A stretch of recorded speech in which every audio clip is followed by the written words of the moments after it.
You scroll Instagram.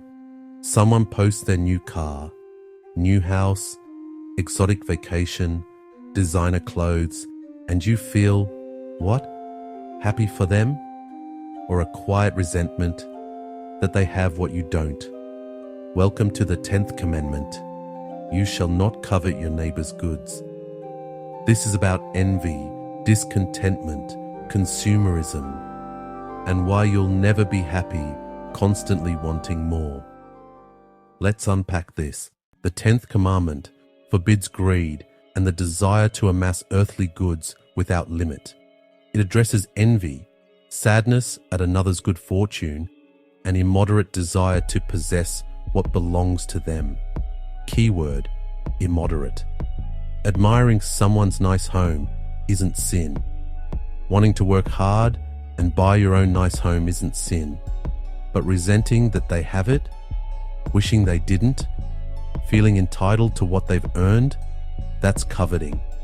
St. Gregory the Great taught that envy is sadness at another's prosperity. It's the capital sin that wishes evil upon others, one of the most socially corrosive vices, because it directly attacks others' good. The 10th commandment asks, can you genuinely celebrate others' success? Or does their winning feel like you're losing? Let's be brutally honest. Social media is engineered to create envy. You see everyone's highlight reel, their vacations, achievements, perfect families, beautiful homes, while you're sitting in your messy living room eating cereal for dinner. Studies show Instagram use correlates with increased materialism, envy, and decreased life satisfaction. You're comparing your behind the scenes to everyone else's carefully curated performance.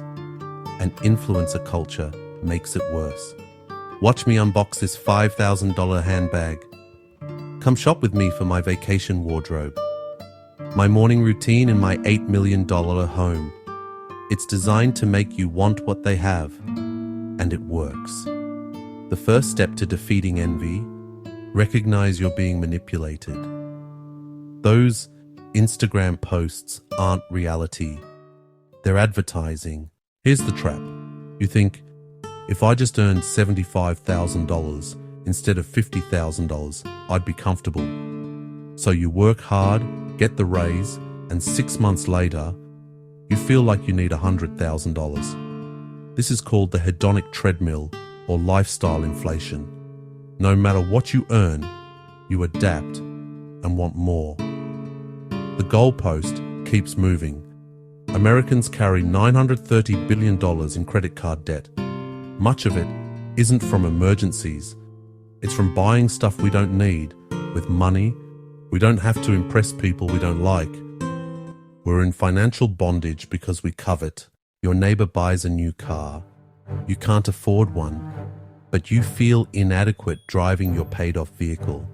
So you finance a new car you don't need at an interest rate you can't afford. Your coworker gets promoted. Instead of being happy for them, you resent them and undermine them. Your friend posts vacation photos. Instead of enjoying your staycation, you feel poor and pathetic.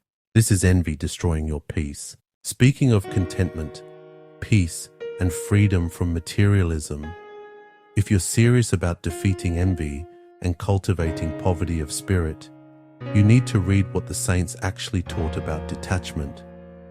That's where Tan Books comes in. Since 1967, Tan Books has published the spiritual wisdom that transforms hearts enslaved by consumerism into souls free in Christ. These aren't trendy self-help books about decluttering or minimalism. These are time-tested teachings from saints who achieved radical interior freedom from material goods. Check out The Imitation of Christ by Thomas A. Kempis. Book 1 is entirely about interior life and detachment from worldly things. Or St. Francis de Sales, Introduction to the Devout Life, which has practical chapters on moderating desire for possessions and cultivating holy indifference to material success. Want to understand St. Francis of Assisi's radical poverty and why it brought him joy? Tan publishes the works of St. Francis. Need to understand what the Church Fathers taught about greed, envy, and contentment. Tan has their writings. Looking for St. Thomas Aquinas on temperance and ordering your desires rightly? Tan has the books. And if you're struggling with materialism and consumer culture, The Practice of the Presence of God by Brother Lawrence teaches finding contentment in God's presence regardless of circumstances. Working in a monastery kitchen or managing a household, rich or poor? Here's the offer. Click the link in the description and use code CARMEL15 for 15% off your entire order. Important, this discount cannot be used on items already on sale, but their regular prices offer exceptional value for the spiritual transformation you'll receive. Millions of Catholics trust Tan books for authentic spiritual formation.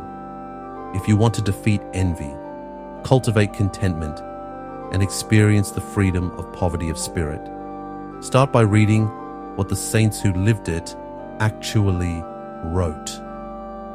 Okay, let's talk about when ambition crosses into covetousness. Important distinction. Ambition isn't automatically sinful. Working hard, pursuing excellence, wanting to improve your situation, these can be virtuous. The question is, why do you want it? Do you want wealth to provide for your family, be generous to others, and have freedom to serve? Or do you want it to signal status and feel superior? Do you want success because you're passionate about your work? Or because you need to prove you're better than others? Do you want nice things because you appreciate beauty and quality? Or because you can't stand others having more than you? The same external goal can flow from virtue or vice depending on your interior disposition. Jesus said, "Where your treasure is, there your heart will be also." What do you treasure? Be honest. Jesus said, "Blessed are the poor in spirit, for theirs is the kingdom of heaven." Poverty of spirit means interior detachment from material goods. Rich people can have it, poor people can lack it. It's about your heart's grip on possessions. St. Francis of Assisi exemplified this. He renounced his family's wealth and embraced radical poverty. He owned nothing and was joyful. Why? Because he wasn't enslaved to possessions. You don't have to take a vow of poverty, but ask yourself, could you lose your possessions without losing your peace? Would losing your house devastate you more than losing access to the sacraments? What would genuinely crush you, financial loss or spiritual loss? Practice giving things away. When you love something and give it away, you're training detachment. When you keep only what you actually need and use, you're free from possession's grip. St. Augustine said it perfectly.